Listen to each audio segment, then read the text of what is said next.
Welcome back, 180 Sports. This is Joe Bulio with you, talking Bears. Bearing down is not what they've been doing. They've been falling down and atrociously. That is, they're now 5-9 after the horrible loss on Monday night against the New Orleans Saints. The Bears are now 1-4 in nationally televised games, and the only one they won was when they came from behind to defeat the San Francisco 49ers in that epic comeback in Week 2.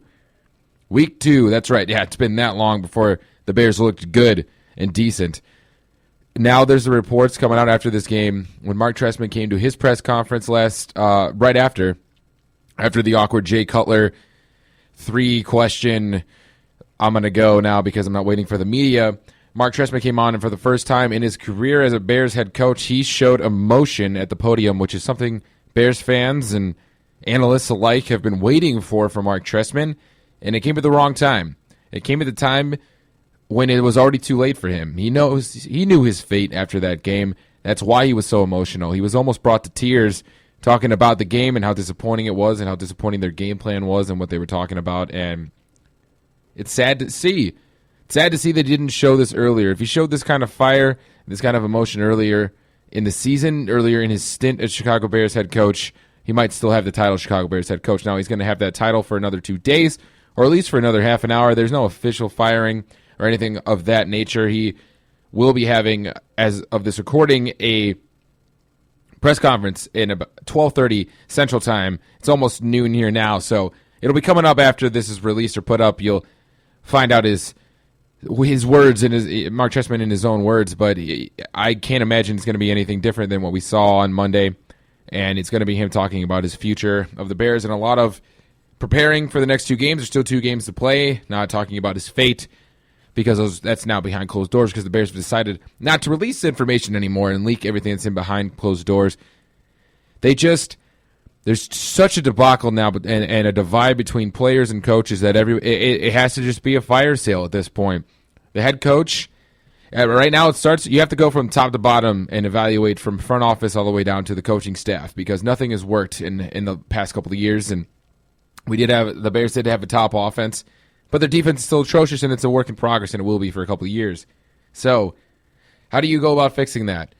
Well, the defensive coordinator has been condemned since about week 3 to be fired, so Mel Tucker will be gone, and there are reports that he is already on his way out. Aaron Kromer, there are reports that he will officially be fired at season's end, and there are now reports finally that are coming out after Monday night's game that the Chicago Bears front office, they had, or at least the hierarchy of the ownership, they had a meeting on Monday night, late Monday night, and it was about the coaching staff and the future of this franchise. One thing that is for sure, Mark Trestman is going to get fired. The sources are out saying that it's just about true. It will happen. We'll probably hear something the day after the final game, but one thing that's not for sure is if Phil Emery, the general manager, will return to that same spot. He's the one that brought in Mark Trestman, which is already a controversial hire at the time. Bruce Arians was a finalist who is now leading the Arizona Cardinals to the best record in football while starting 5 different quarterbacks and having multiple injuries to Pro Bowl defensive players. And the Arizona Cardinals still have a top 5 defense and a team that finds a way to win because of their coach's will and the way that he disciplines and the way he handles the team internally. Bruce Arians is a fantastic coach, and he's doing a great job in Arizona. He wanted to come to Chicago. It didn't happen. Would have been a great fit. The Bears missed out. They got Mark Trestman. It looked like it was going to be okay at the beginning, but everything has fallen apart. And Phil Emery's the one that hired him. Phil Emery's the one that's drafted some of these players. He let him and Trestman, they all built about Phil Emery was the one that decided to give Jay Cutler a 7-year deal to make him the highest paid player in the league, which is just ludicrous because he hasn't earned the right to be even called the highest paid or best of anything, really. He has no statistics that are leading the league. The only thing that he's leading the league in statistically is turnovers, which is the one thing you want a franchise quarterback and your highest paid player not to do. That's what your lowest paid players get, and that's why they don't play, because they turn the ball over. And Jay Cutler's getting paid a heck of a lot of money to just turn the ball over and not be a leader on this team.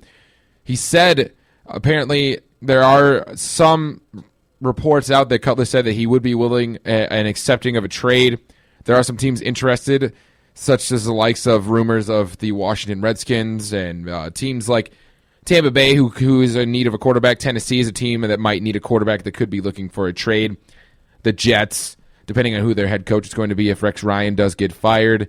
So there's a couple of spots that are going to have quarterback vacancies that could be looking for Jay Cutler as a fill, help the Bears get some of that money off of their payroll, but it's going to be interesting to see in the regards of what they do with Jay Cutler. Now, there's still everybody talking about Jim Harbaugh. If he's going to get traded, is he going to get fired, is he going to get released, or what's going to happen in San Francisco, and where is he actually intrigued in going? There are some people saying that Chicago is a spot that he's interested in, and he thinks he could fix Jay Cutler. Everybody thinks they can fix Jay Cutler, so he could just be the next one on the list and then come back out. Who knows? But for me, you have to get rid of everyone, and that includes Emery. Emery has to go. And then also you have to look at Ted Phillips. Ted Phillips is not a man of football. From football, he is a businessman. He's not a leader who knows how to structure a football team from ground up. He just doesn't know what he's doing personnel-wise. He doesn't have a background as a football player, personnel, coach, scout, anything. So you need the Chicago Bears, the McCaskies, as the owners, they need to look into this and make sure that this is something they take care of and structure this team the right way from the ground up. Make sure your director of player personnel and your vice president of football operations knows about football. You want your GM to make sure that he has been in the position before and has been in different spots and knows how to build a team. Your head coach needs to be able to discipline his players and keep everyone in check and make sure that things do not get leaked out of the locker room and make sure that things stay in-house when they're supposed to stay in-house. Have competent assistant coaching staff. Make sure your players are held accountable. Start drafting players that you can build upon and groom yourself. These are the things the Bears have to do. They are showing that they're going to start trying to maybe build it all from scratch. The McCaskies have always been afraid of hiring coaches that have been very vocal, very open, very intense. They haven't hired a coach like that since they fired Mike Ditka in the early 90s. And the Chicago Bears have had many quiet leaders since then. Dave Wanstead might not have been as quiet. He was a little Ditka-like, not as extreme. But then you had the likes of Dick Duran. You have Lovie Smith. You have Mark Trestman. They're all very quiet, very, very well-mannered when they're on the sideline, not showing a lot of emotion, not showing anything really, and not speaking out to the media, not speaking to their players. You don't see them up in arms. You don't see them in their players' faces, or at least just communicating. They're just doing their thing on the sideline as they go along. And the Bears, it's time. It is time, Chicago Bears, to get rid of that mantra and take a risk. Not even a risk. The calculated risk was to hire Mark Trestman and to hire even Lovie Smith at the time because he'd never been a head coach before. But he'd been in the NFL for a while as a well-respected defensive coordinator. So do the right thing, McCaskies, and start building this team the right way and get structure that can build a franchise and can live to the actual and true tradition and caliber of the Chicago Bears football. Chicago Bears football hasn't been Chicago Bears football in a long, long time.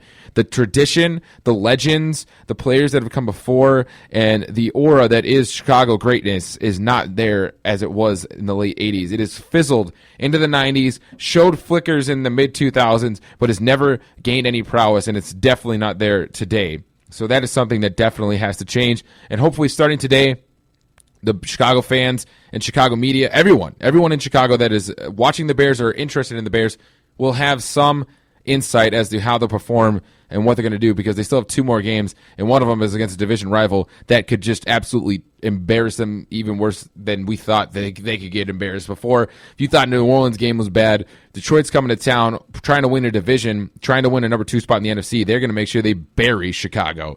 In Chicago. It's the first time, it is the 7th time ever the Detroit Lions are favored in Chicago in a game. It doesn't happen very, very often. So we're going to see what these players are made of. We're going to see what this organization is made of and what these guys are all playing for jobs. They're all playing for an audition for the 31 other teams. They're also auditioning for their coaches. They're auditioning to stay on this team. They're auditioning for their careers and for opportunities, whether it be in Chicago or elsewhere. So everybody, you would hope to see some fire and some light because that surely wasn't there on Monday night, and it has to return if these guys want any chance of playing in the NFL. It's downright atrocious what they did in the last couple of games, and frankly, at this point, I wouldn't sign anybody on this team anywhere else unless they show me some fire and some grit. And that's what it's all about in the NFL. It's what have you done for me lately? And these guys haven't done anything at all. So they need to start stepping that up.